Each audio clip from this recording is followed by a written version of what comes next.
Good morning, all of you. Today we are going to deal with the chapter The Portrait of a Lady by Khushwant Singh. About the author, Khushwant Singh was born on 2nd February 1915. He was famous as a novelist, lawyer, journalist, and a politician. By nationality, he was an Indian. Born in Hadali in Punjab, married to Kaval Malik, he had two children, that is Rahul Singh and Mala Singh. He was best known for his trenchant secularism, his humor, and an abiding love of poetry. So he served as an editor of several well-known literary and news magazines. And it is said that this chapter, he has drawn a pen portrait of his grandmother. He beautifully unfolds their relationship and how it undergoes several changes. In other words, the story is a loving tribute from a grandson to a grandmother. The story gives a picture of human relationships. It's a realistic account of how the grandparents give all their time, attention, and love to their grandchildren. He pens down in this chapter. He pens down her daily activities and how she evolved as a character as time passed by. He explains her appearances, which helps create an image in the reader's mind. Now, the characters of this chapter are two, that is, grandmother and Khushwant Singh himself, the author himself. Now, the first, I'm going to, I think all of you have received the copy of the chapter which I had already sent to you. And I hope that you have kept that copy open so that it will help you understand paragraph wise. The, the first paragraph, the author talks about his grandmother. He had known her for the past 20 years. And what he knows about her is that she had always been old and wrinkled. When it was something very difficult for him to believe that she was once young and pretty and even had a husband. It is said that even when it comes to Khushwant Singh's grandfather, who was not alive when he wrote this, article, it is said that his portrait hung on the wall in which he wore loose-fitting clothes, a turban, and had a long white-colored beard that reached his chest. He also appeared very old, and the author thought that someone who could have many grandchildren but not wife or a children. That was the he was so extremely old. The grandfather was so extremely old that he could not even think of that particular individual having a wife or a children. The author could never imagine even the grandmother to be so young and pretty. This idea was something very difficult for him to connect. She used to tell him and his cousins about the childhood memories, like the games she used to play. And this she as far as Khushwant Singh was concerned, he felt this was an idea that was very illogical, and he did not feel that it is something that worth a respectful one, because it was beyond their imagination to think that grandmother was once a child and played such games. The thought that her life story were like the moral stories she used to tell them. He had certain impressions about grandmother, and he wanted that the same impression should be retained by him. The next is author's childhood with the grandmother. Now it is said that the author lived with her grandmother in the village. They were good friends. His parents had left him with her to settle in the city. The narrator's grandmother used to wake him up every morning. She did not leave any stone unturned as far as the upbringing of Khushwant Singh was concerned as a child. Okay, she used to wake him up in the morning. She used to get him ready to school. She would recite the morning prayers. He loved listening to the voice but would not try to memorize those prayers. The intention of grandmother singing the morning prayers was that he would listen and try to learn it. But he did not take any trouble listening to memorizing those words. Okay. And she used to bathe him up, she used to dress him up to the school, she would make him, thick, means stale chapati. It is said that she used to prepare it one day before, and she used to spread butter and sugar on it, and this way she used to feed him, and they used to both accompany to the school. They used to carry some stale chapatis with themselves also, so that they could feed the village dogs also. Okay. So the next thing is that, and how when he engaged, when Kushwant Singh engaged himself in the school, what did the grandmother do? That is what is described. It is said that the grandmother would accompany him to the school, as the temple was attached to the school, and she used to visit the temple daily. On one side he would sit on the veranda, and the other children would also be there along with him, and they would be singing the alphabet and prayers in the chorus. On the other hand, she would sit inside the temple to read the scriptures. After they finish up, they would go back home together. It is said that while they go, they met the village dogs, and what they used to do, they would be fighting for the chapatis which was thrown by the grandmother, and this is something which was the daily scene which they used to witness. Now there came a time, it is said that when his parents got settled in the city, they called them, and that was the turning point of his friendship with his grandmother. They shared the same room, but she no longer would give him the company to his school. He started going to an English medium school, and a motor bus would come to pick him up and drop him. There were no dogs in the street.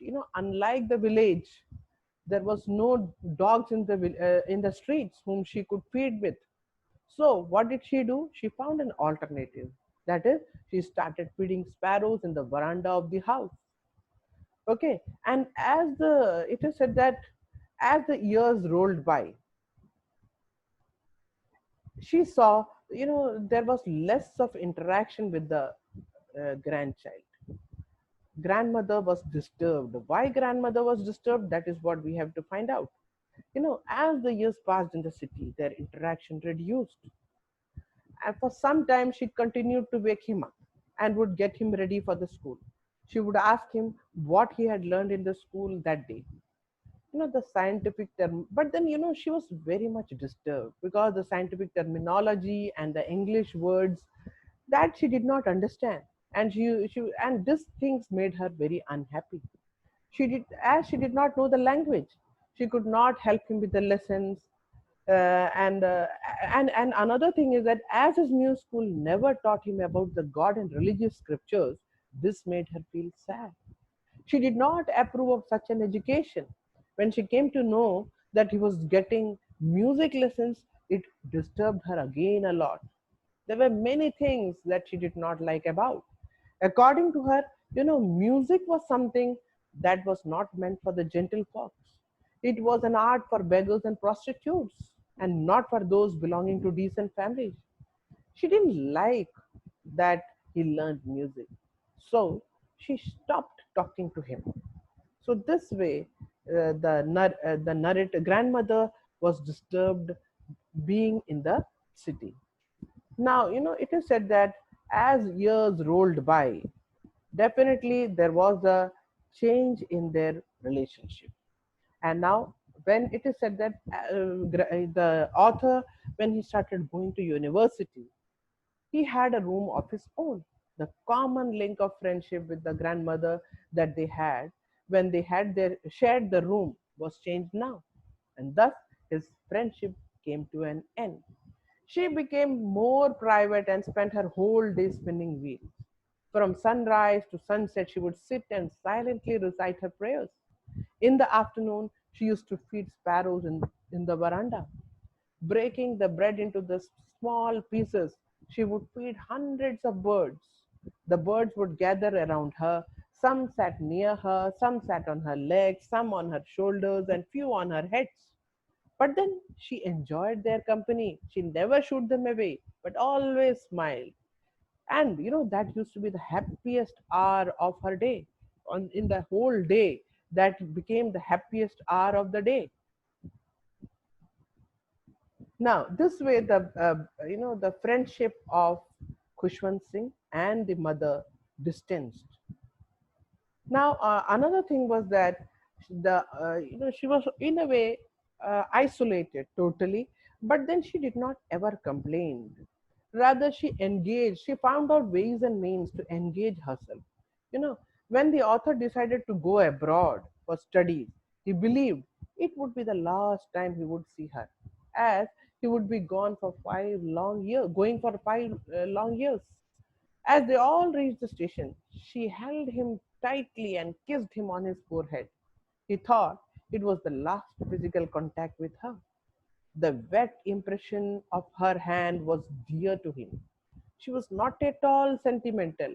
You know, Kushwant Singh was somewhere bothering that, whether he would be able to meet the grandmother in the next visit or not. But things did not happen like that. Rather, he was becoming sentimental, whereas the grandmother seemed to be quite sound. She was very sure somewhere that yes, she is going to meet.